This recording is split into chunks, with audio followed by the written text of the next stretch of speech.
How to block someone on Monopoly Go. Hello guys, welcome back to our channel. In this video, I'll show you on how to block someone on Monopoly Go. So without further ado, let's get started. First thing you need to do is to open up your Monopoly Go app.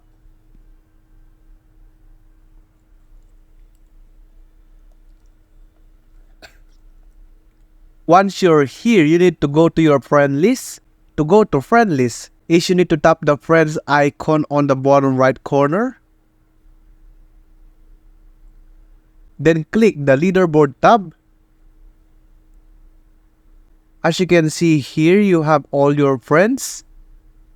You can now choose who you want to block. Example, I'm gonna choose this and tap. Unfortunately guys, there's no block option here in Monopoly Go.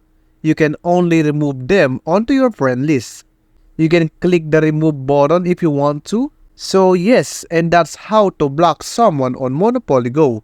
I hope the video was really helpful, and it did help you. Make sure to give it a like and subscribe to the channel.